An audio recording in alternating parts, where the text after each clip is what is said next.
everyone, welcome back to my channel. My name's Sophie and in today's video I'm going to be reading some Kindle Unlimited books. Before I get into the video, please make sure to like the video if you enjoy it and subscribe to my channel for more bookish content. I primarily read fantasy books, romance books and thriller books.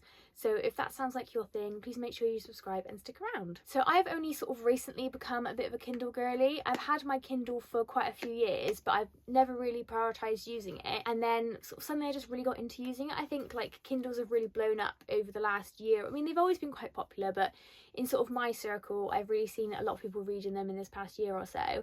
And also like just how convenient they are to just like slip in your bag and take places. Like I take mine to work with me, read on my lunch breaks and stuff. I've also got this terrible habit of downloading books from Kindle Unlimited and then like not reading them for ages. So you get like, I think you get like 20 books that you can download, and I have hit that threshold and I have to like sacrifice a book to download another one. So what I want to do is get through some of the Kindle Unlimited books I've had downloaded for quite a while. So the first one that I'm going to be talking to you about and reading in this vlog is going to be The Sword of Kaigan by M.L. Wang. This is actually the first book I ever downloaded onto my Kindle. Back when I first got my Kindle quite a few years ago, and then I cancelled my unlimited membership and the book got taken away. When I sort of signed up again, this is again the first book I downloaded. I've been meaning to read it for a very long time. I'm about 40% of the way through this book. I'm really sorry if you can hear like anything in the background. A lot of people are like cutting their grass and stuff today. I'm 40% of the way through. I really wanted to get involved, get absorbed into the story before I came and gave you guys a synopsis and like my first initial thoughts, because it's quite a complex story. So I primarily read like thrillers and romance on my Kindle. I tend to not read too many fantasy books just because when I read on my Kindle I'm usually out like at work, whatever, so I'm like sort of picking it up, putting it down. I'm not really able to like fully give my attention to the story, which is fine for like thrillers and romances. It's just like for fantasy, especially like this book, you need to really give it your attention. So I think that's why it's been on my Kindle for such a long time and I've not got to it. We're getting off topic. So in this one, I think it's like an Asian inspired fantasy story, and we're following two perspectives, a mother and a son. The first perspective that we get is Mamoru, and he is the 14-year-old son of a very prominent family in this world, the Matusadas. I'm not sure how you pronounce the name. Like, you know when you read a name and you like how it's actually pronounced, how you read it is completely different to how it's spelled. I feel like that is me with every single name in a book ever. So he is the eldest son of a very prominent family, and he's got a lot of pressure on him to live up to his father's expectations, you know, be a good warrior, blah blah blah. So yeah, in Kaigan, his family are a very prominent family. They're, you know, they've always been warriors, and the magic in this world is quite complex. So this family can produce something called the Whispering Blade, which is a like ice blade, and they are able to like manipulate water magic and things like that. The book explains it very well. I'm not explaining it very well. Mamoru has not been able to master the Whispering Blade yet. He's only 14, but like his father can, his uncle can, etc. They are a long line of warriors. In Kaigan, all that matters is like protecting your family, protecting the empire, protecting the emperor. That is their job, is to serve the emperor. And Mamoru, he's at the school, and there's a new student who's not from the same area as him. He's from outside of Kaigan, and he comes in and he basically says to Mamoru, they're in detention together, and he basically says that like everything that you get taught, all your history is wrong. You know, there's a lot of propaganda, like your government keeps you in line, there's a lot of propaganda that you fall for, and actually the world's a completely different place.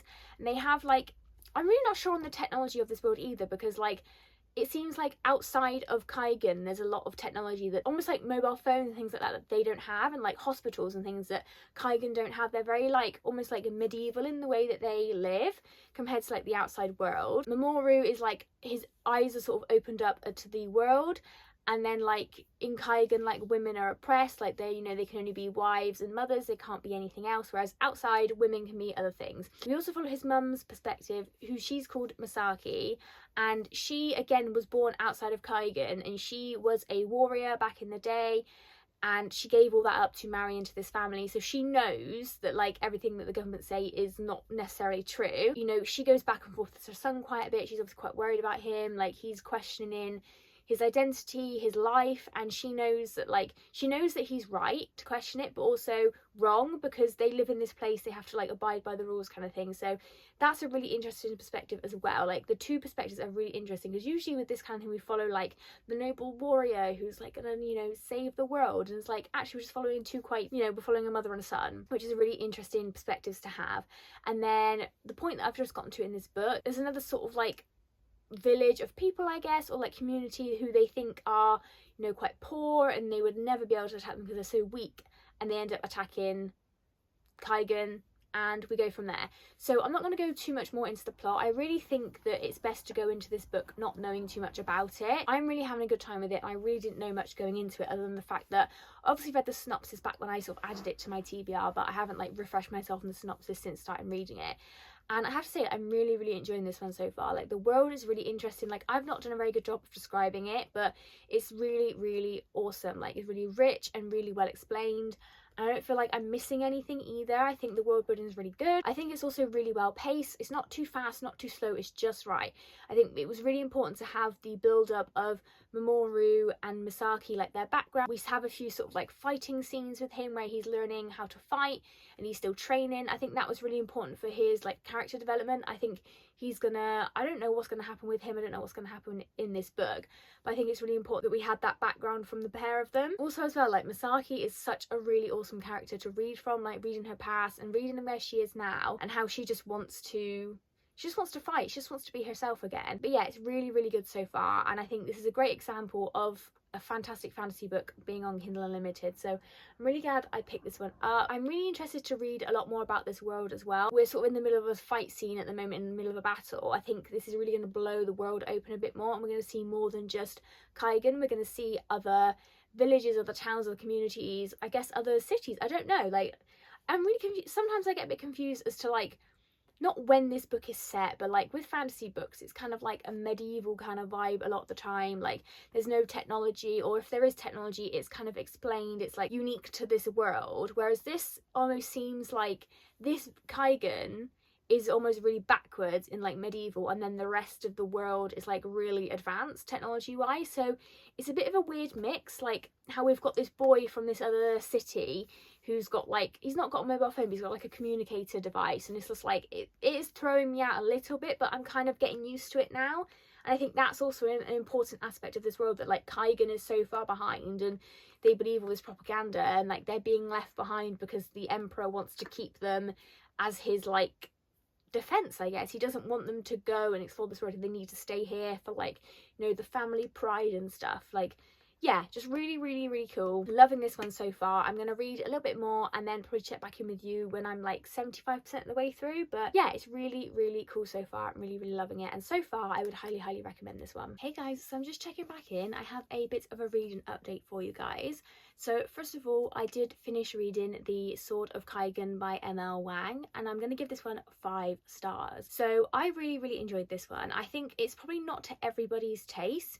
It's a very different sort of setup to a fantasy book. So we kind of have like the fantasy plot line as the background of the story, and it's more like character focused. So obviously, like I said in my previous update, we follow our 2 sort of perspectives. So we mainly follow the mother, Misaki, and it's more of like her journey and her character progression as this fantasy plotline is going on in the background, but it's also part of her story. So like I said, she was trained as a warrior, and she had to put all that aside to marry into a noble family, and then her past kind of catches up with her, and things happen in the village that she needs to deal with. And like I said, the fantasy plotline did take a bit of a backseat. So we had this whole thing with like government propaganda and how they've covered up this horrendous thing that's happened in other villages, and they won't accept the truth of what's happening to their like country. That is a focus, but also a background plot line. Like, it's not really resolved. It's more of Misaki's journey throughout this whole thing happening. And it was very different. It's very different to other fantasy books that I have read. I've read a lot of fantasy, and I've never really read anything quite like this, and I personally really enjoyed it. I can see why it's not for everyone, and for me, it's not even my typical fantasy. Like, I'm really not a character focused person, but I really enjoyed how this was done, how like the plot of the fantasy aspects was interwoven and like kind of connected. It wasn't, yeah, I'm saying it was like a background, but it wasn't really. Like, it kind of wasn't. But yeah, I really, really enjoyed this one. Like I said, something I've never read before, and absolutely fantastic. I am a bit disappointed I did read online that this was supposed to be like part of a series, and she kind of canned it, so I'm a bit disappointed, because like we could have got a resolution to the fantasy aspects of this book. However, I did still enjoy it for what it was. Would highly, highly recommend. Like I said, I gave it 5 stars. Absolutely love this one. Like, very emotional, very, really, really powerful read, I think, this one. So yeah, highly, highly recommend that one. I'm glad I finally got to it. This has been on my TBR for a very, very long time. And then my next update for you guys is I have started reading Twisted Games by Anna Huang. So I'm about halfway through this one, and we're following Bridget and Rhys. So Bridget is the princess of Eldora, and we met her in the previous book, Twisted Love. She's one of Ava's friends, and it's a bodyguard princess romance, and I am eating this one up, guys. Like, this is giving 5-star feelings. Like, we've already had 1 5-star for this vlog. Are we gonna have a second? Because I don't give out 5 stars very often. So yeah, this one is definitely 5-star feelings. So it's a bit of a forbidden romance. There's a bit of an overlap in time between this book and the previous book. So we get to about 30% through before we kind of like catch up to where Bridget's storyline left off in Twisted Love. But obviously we're getting her perspective. She was obviously like sort of like a background character in Ava's story. So if you've read Twisted Love, you already know this, that Rhys is Bridget's bodyguard. He's like a replacement for her previous bodyguard who's on like paternity leave and wants to be closer to his wife. So obviously he's back in Eldora, and Bridget is living in the US because she doesn't really want anything. She's a royal, but she's not really into all that lifestyle. She's really not. She just wants a quiet life. And at the end of Twisted Love, actually I'm not going to say what happens actually, but she is kind of thrust back into the spotlight of the royal family and is kind of forced to live the life that she didn't really want to live, and she's falling for her bodyguard. And in Eldora, the members of the royal family cannot marry anyone who's not from noble blood. So she can have a relationship with him, but it's never going to go anywhere. So it's a bit like forbidden. And yeah, this is like steamy. This is hot. Like, this is so good. Like, the forbidden romance aspect of it, like Rhys as a character, like there's so many layers to him. I really feel like we're gonna really unravel him as the story goes on, like, and see more. There's more to him than his sort of like harsh exterior. And like for Bridget as well, I think the same. Like, there's more to her than meets the eye. And yeah, I'm just really loving this one so far. I'm really loving them as a couple. Like, I wasn't expecting like the smut on this to start so early on, but like I guess it kind of does to hook you into like the forbidden aspect of it. But like Anna Huang's writing is really easy to read, really compelling, and just like I read that sort of 50% quite quickly. I'm just hooked, and I really want to get back into it and just binge the rest of this book because I love me a forbidden romance. So yeah, really enjoying this one so far. So I'm going to get back to reading that one and check back in with you guys when I've got an update for you. So I'm just checking back in because I did finish Twisted Games last night, but this one was so angsty. Like, the yearning and like the forbidden romance aspect, I just ate it up. And like the smut scenes were like something else. Honestly, I feel like Anna Huang is like, she's taking smut and she's making it different. She's doing something different with it, and like, yeah, it was just really good. It was nice to see as well the characters from the previous books and sort of a bit of setup for the next books.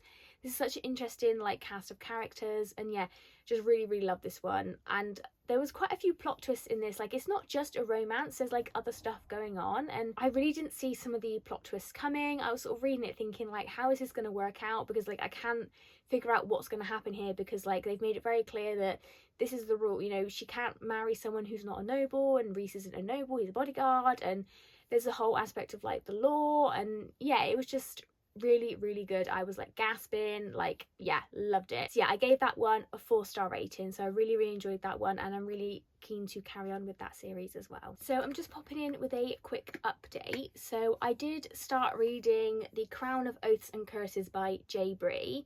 So prior to this, I read the 2 novellas, which was the Scepter and the Sword. I don't know how you pronounce that first one, but I'll pop the covers up here.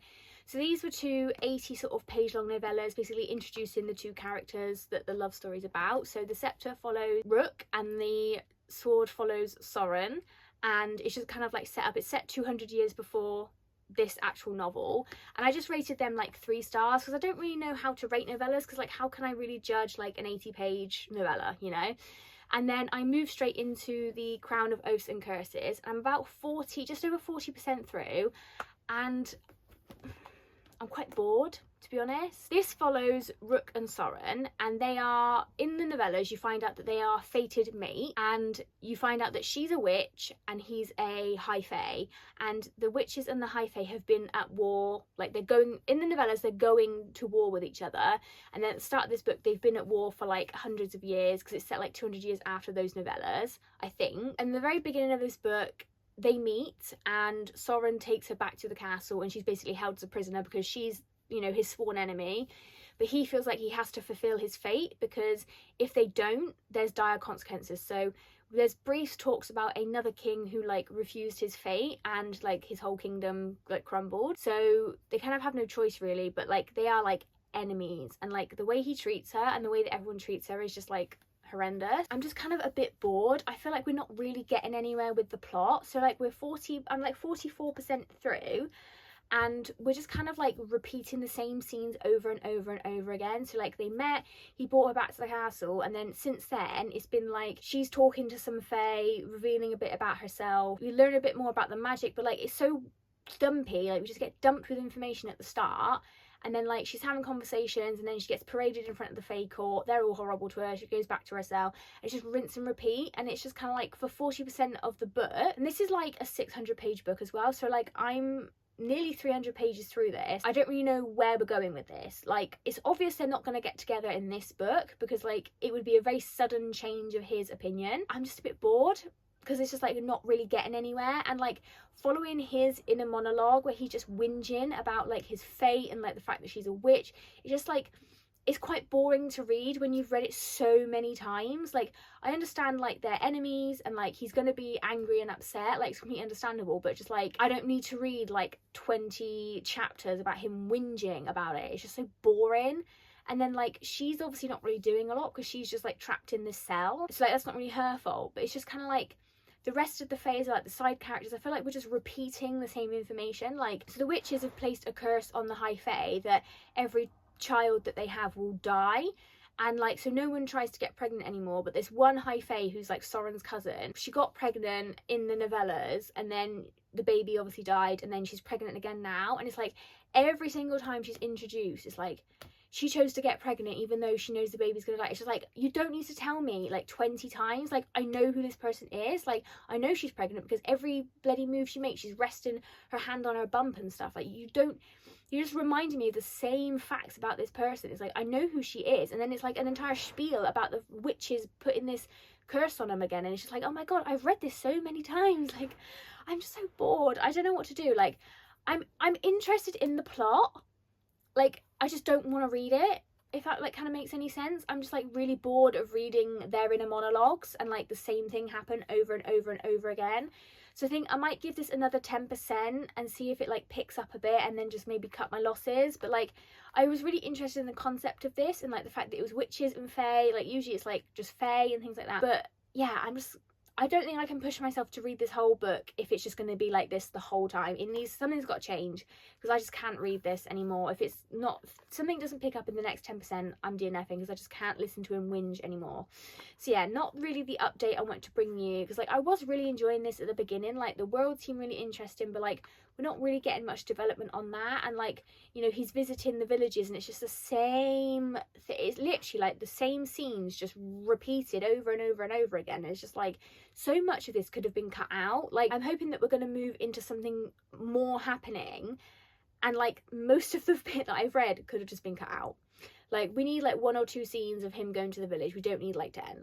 And when he's just whinging the whole time, I just can't deal with it. So yeah, either picks up in the next 10% or I'm out. So I'm just coming in to update you guys. I'm just over 70% of the way through A Crown of Oaths and Curses by J. Bree, and this has picked up a little bit. So in my last update I said I was about 40% through, and if it didn't pick up soon I was going to DNF. I do kind of wish I had DNF'd it now. Like I feel like I'm at the point now where I might as well just chug through to the end and just get it done, because like I've read like 75% of this book, I might as well just carry on. Soren is just completely unbearable. Like he's just a whiny brat and I cannot stand him. Rook, she's done some really good things, like considering that she's been held prisoner and not being treated very well. She has treated a lot of the fae now with like respect, and she's helped them do something quite major. I'm not going to say what it is, I don't want to spoil anything. So she's helped them do something quite major, and he's still like, but she's a witch and she can't be trusted. Like everything she does, we get like a 5-page monologue of like, oh, but she's a witch and she can't be trusted, and like here's the entire history of the witches battle, and then like here's the entire history of this curse, and here's the entire history of this. And it's just like, it's so info dumpy, but it's info dumping the same information that we've already had. Even Rook's perspective, so like she will say things about the war that she fought in another kingdom, and about these like urine creatures that came from the sky because this other king broke his fate. And then it's like, I fought so many urine, da, da, da. And then like there's no descriptions of the urine, God knows what they are, what they look like, but it's just like, I fought them, and like I would never want anyone else to have to fight them, and like look at me. And it's just like bored. Like it's just the same things over and over and over again. And like the actual story, the actual plot of this book is quite interesting, but like we just get so many small snippets of it, but it's enough to like keep me wanting, like I think I'm gonna DNF this, and then like something happens in the plot to like get the book going again. I'm like, no, I'm gonna carry on, it's gonna pick up, and it's just really not. Like I don't really think right now I would recommend this series to anyone, and it's such a shame because the novellas were so good, but this book is just so overwritten. Like you could really cut this down to like 200 pages, like you really could.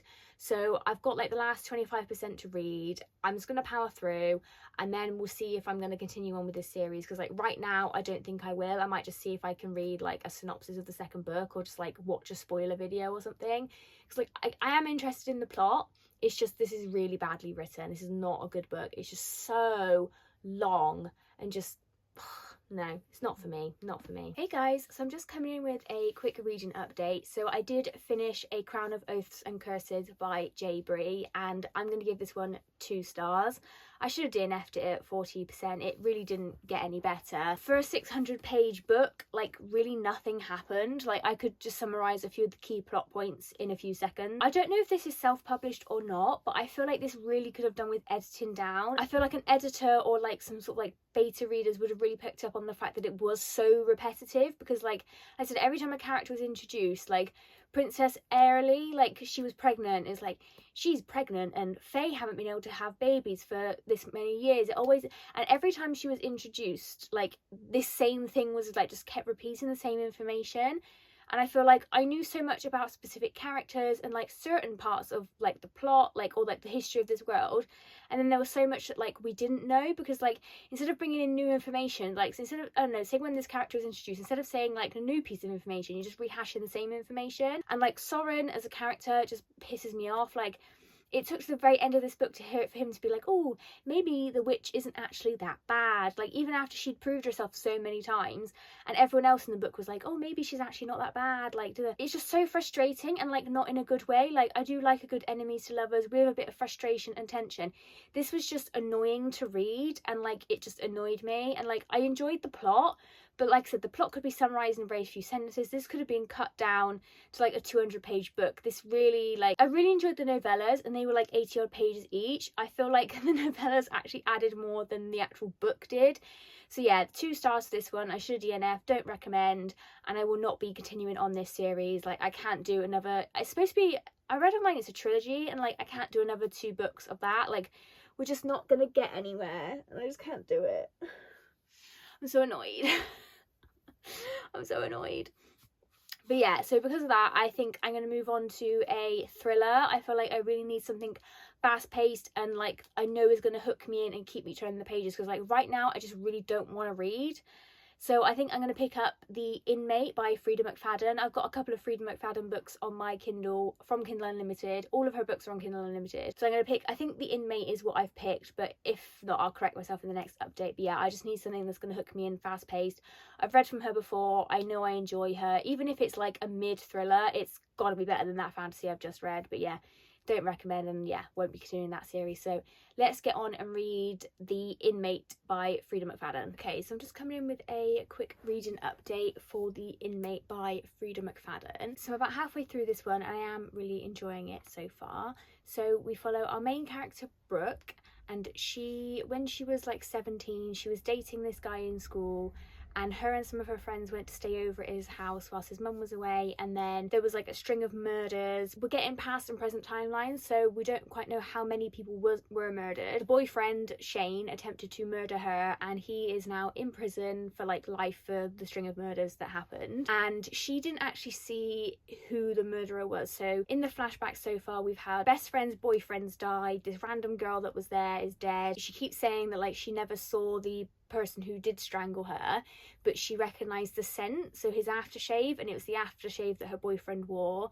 and her testimony put him behind bars. So he's in prison now. About a month after he was arrested, she found out she was pregnant and she kept the baby. Her parents like disowned her, and there's kind of like a whole thing going on there. Parents are now dead, but there's definitely something more to that story I think we're going to find out. And she moved back to the town after her parents died and lives in her childhood home with her son. Her son doesn't know who his father is, and she's very like, she doesn't want people to find out, obviously. She actually gets a job in the prison as a nurse, and she comes across him again, and we kind of go from there. So it's kind of implied that maybe he wasn't the murderer. Was it her like childhood best friend kind of thing? So I don't know where this story's going to go. I feel like with Freida McFadden, she sets you up with like a story, and she like leads you one way, and then like you get whiplash when the reveal comes. You get whiplash, and so I'm just kind of going with it. I am enjoying it so far. I don't think it's her best book. Like with The Housemaid, there was like quite a few twists. It kept me a lot, not more hooked, like I am hooked in this one. I am eager to find out what's going to happen, but there were certainly more twists like in the story, whereas I think this one we're just going to get a twist at the end. We have just found out some information about someone in the story. I'm not going to say who because I don't want to spoil anything. So I'm interested to see where that's going to go and how that's going to play out. But yeah, I am enjoying this one. It's exactly what I wanted. It's a very quick read. Like her writing's very compelling. My Kindle says I've only got like less than an hour left of reading time, because I am just like blah, blah, blah, blah, blah. You know, her chapters are really short. It's exactly what I needed actually after A Crown of Oaths and Curses. I needed something quick that would grip me, and this certainly has. I'm really interested to see what happens. Like I said, I don't know where this is going to go, and I'm just kind of along for the ride. That's all I want right now. I don't really want to have to think about what's going on. Freida can tell me, and yeah, I'm really interested to see where this is going to go. This is definitely different to a lot of the thrillers that I've been reading lately, like the fact that we're set in a, you know, primarily set in a prison, and we've got flashbacks to the prior, you know, what happened all like 10 years ago now. So yeah, I'm really interested to see what happens. Like the Shane, well, not our love interest, he's the guy in the prison, her like her boyfriend when she was 17.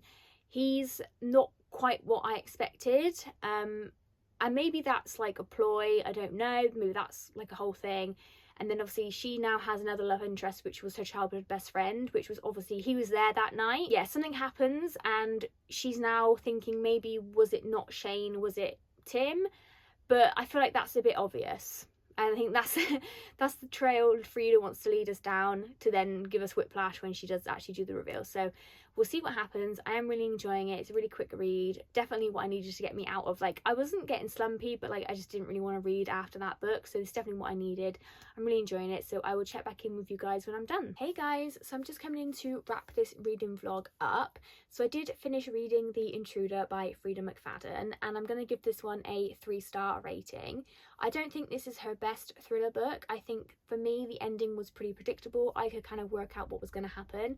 She did try and lead us down like a different path. She was setting us up for, you know, a certain thing, but for me it was kind of obvious what was going on, and I didn't not enjoy it because of that. Like, it still was an enjoyable read, but it just wasn't like a really great thriller book.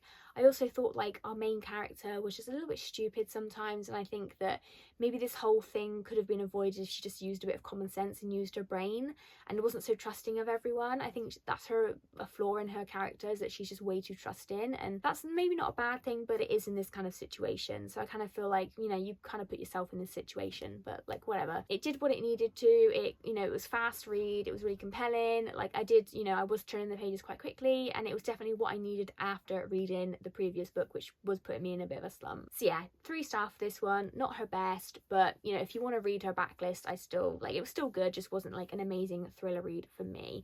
So that's going to be it for this reading vlog. I hope you've enjoyed it. Please like this video if you did enjoy it, and subscribe to my channel for more bookish content, and I'll see you in the next one, guys. Bye.